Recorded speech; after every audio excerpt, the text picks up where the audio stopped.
Hello! Today, we're going to be asking the age-old question of, can a refrigerator be a magical girl? Wait, no one else has had this thought? That's right, today I'm going to be transforming kitchen appliances into magical girls! I've already turned bathroom products into magical girls, so I'm super excited to tackle another room of the home. Last time, while I loved the designs I came up with, I feel like they were a little disjointed, so I decided I'd combat that with giving the group a secondary theme besides the kitchen. Since all the appliances we're going to be working with today are mechanical, I chose to give all these magical girls a robot theme.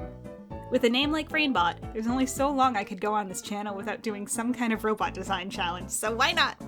Let's jump right in! Let's start with mixer. Functionally, a mixer is used to combine ingredients into a dough or batter. This immediately gave me a few ideas for her design. Firstly, I knew I wanted to turn that clear glass bowl a lot of mixers come with into a skirt. It not only adds some defining shape to her silhouette, but also add that fun, retro-futuristic edge I'm going for. Secondly, I knew I wanted her to have some big, wiry shoulders based on the whisk attachment. Combined with the skirt, these make for an almost princess-like silhouette, and I think it'll fit our mixer character perfectly. For her personality, I thought long and hard about what a mixer does and how it does it. Mixers are quick, and in my experience can be a little all over the place. Like a mixer, our first magical girl can go from 0 to 100 in a snap. She also has a special knack for bringing people together and being a team player. With her hair, I played around with doing a drill tail kind of style like Teto has. I love how it brings in the swirling motion the mixer makes when it, mixes. I end up trying a few different things, but I ultimately go with the single ponytail. Moving to the final illustration, I end up needing to do some sketching off camera to get myself feeling more confident about the pose. Something about the hair and the see-through skirt was making me a bit nervous, so I'm glad I took the extra time to figure out where I wanted everything to be. I went with her facing back and turning slightly because I wanted to show off her cute bow in the back, and also because for once I didn't put all the important design elements on the front. For colors, besides our standard metallics, I ended up making the theme color orange. When I think of mixers, I usually think of cake batters and dough, and those are normally some form of beige. So what better color than orange? I had a ton of fun with her hair since I added those rainbow swirls in. I love how they emphasize the swirly shape and add some fun extra colors in. And voila!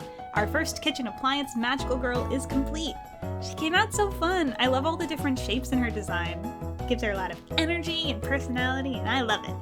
Alright, let's get started on magical girl number 2. Our next kitchen magical girl is going to be Refrigerator, or just Fridge for short. I'm gonna make her our team leader, since fridges to me are the cornerstone of every kitchen. They're just such an important appliance since they're where you keep all your fresh food and produce, and of course copious amounts of ice cream.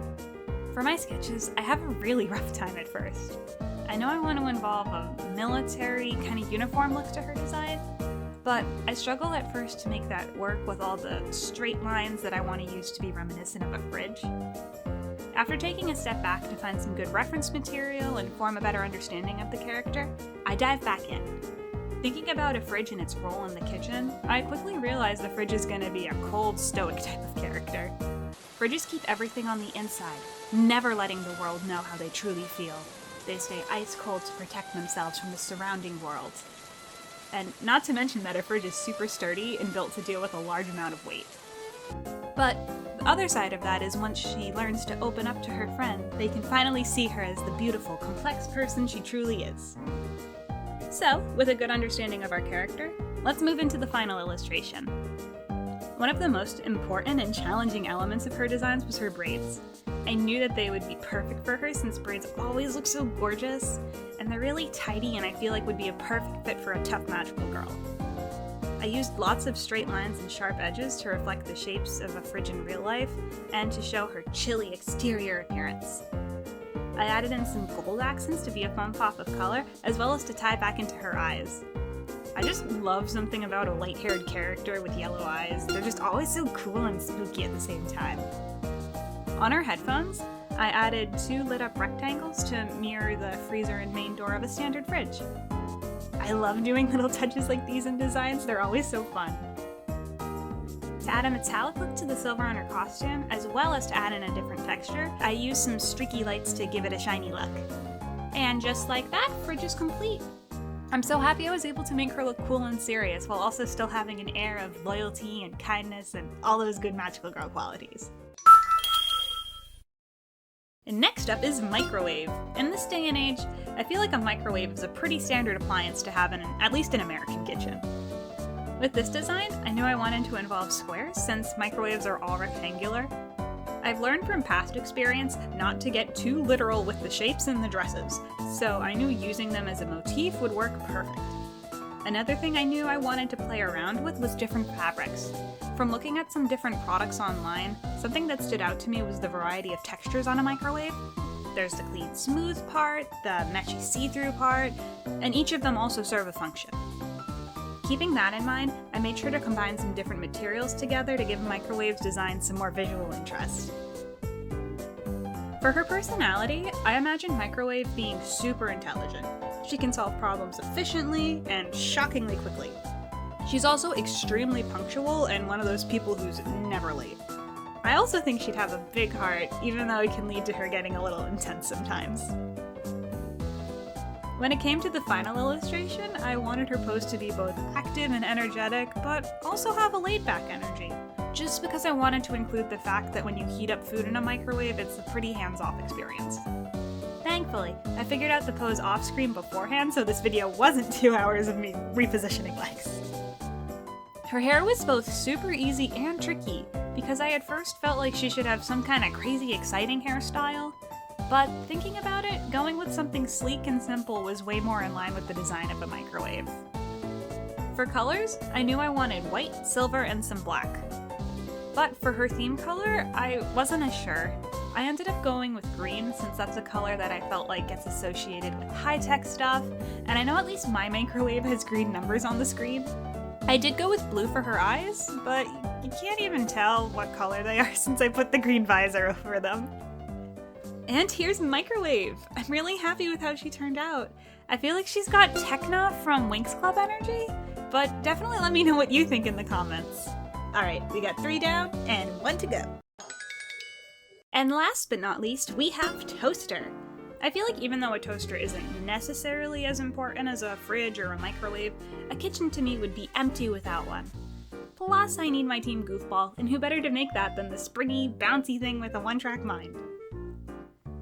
With designing Toaster, I faced the challenge of most toasters being just a cube with slots and a cord, meaning I was going to have to dig real deep for this one. One part of the toaster I wanted to focus on was the coils on the inside that heat up and do the toasting. I tried to give her various glowing orange elements to be reminiscent of that.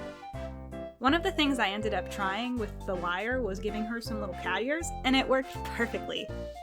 Another element I know I want to feature is those signature slots for the toaster.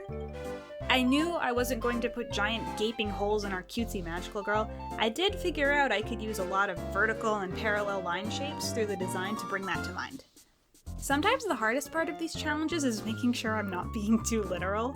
While sometimes it is fun to do a super on-the-nose design, it's a fun challenge to push yourself just a little bit further and create something that not only looks like the original, but can stand on its own. For Toaster's pose, I knew I needed her to be high energy and bouncy. By putting lots of differently angled lines through the illustration, I'm able to create that energy I'm going for. With her colors, I went with lots of reds to represent all that heat in a toaster. Especially since I usually have bad luck and end up burning my toast. I gave her hair this super cute gradient that makes it look like fire. I also snuck in lots of dials everywhere on her since that's the main control of a toaster. I know there's a lot of them nowadays with buttons, but I remember a lot of toasters I had growing up had them, so I thought it'd be a fun throwback. And with the last few touches, Toaster is finished! She is so cute! I love her goofy little cat ears and her big silly springs. I'm really happy with how I was able to incorporate a lot of the different parallel rectangle shapes, while also keeping her grounded and cute. You know what a magical girl team needs? A cute, goofy little mascot character. I was absolutely stumped on what to do for this one. Back when I did the bathroom magical girls, a rubber duck mascot character felt like a given. I ended up asking my sister what kitchen things came to mind, and she recommended a tea kettle. While it's not something every home has, kettles always give me warm and cozy vibes, and I feel like it'll be a perfect fit. After scrolling through Google Images for a few examples of kettles, I decided to fuse it with an elephant, since the spout already has that kind of trunk shape. I start sketching out my idea and definitely have to play around a little bit before I feel like I've really got it down. The general shape came pretty easy, but the eyes were tricky. I wanted to go with a half-moon shape at first because I thought it would look cute, but it ended up looking weird, so I switched to big circles, which worked a lot better. For our final illustration, I put our little guy in an excited jumping pose. I wanted to make sure all the elements of the teapot were visible, so doing this 3/4 view felt like the best way to do it. I used my dear friend the ellipse tool to get the circles I needed super clean and even. For the colors, I ended up going with purple as the theme color since none of our girls were purple, and I thought it'd work nicely. I'm gonna be honest, I think the only reason I went with a blue tongue was because I didn't like the pink tongue with the blushes. I'm not really feeling it now that I've had some time away from it. I don't know, what do you guys think? Definitely let me know down in the comments. And now that we finally have everyone, here's our finished Kitchen Magical Girl team. They came out so fun! I'm really happy I was able to give them a bit more of a cohesive look while still keeping everyone unique. I think my favorite design is Fridge. Being that she was the one I was most nervous to do, I feel extra proud of how she came out. And we can't forget how cool she is. Which design is your favorite? Let me know down in the comments. And if you'd like, I'd really appreciate you giving this video a like, and maybe even subscribing for more silly art videos if that's something you enjoy. You can also check out my other art over on my Insta and my Tumblr. The links are down below for you. Also, I'm having a giant sale over on my Etsy, so go check that out down below if that's something you're interested in. Thank you so much for watching and see you next time. Bye bye! Outro time!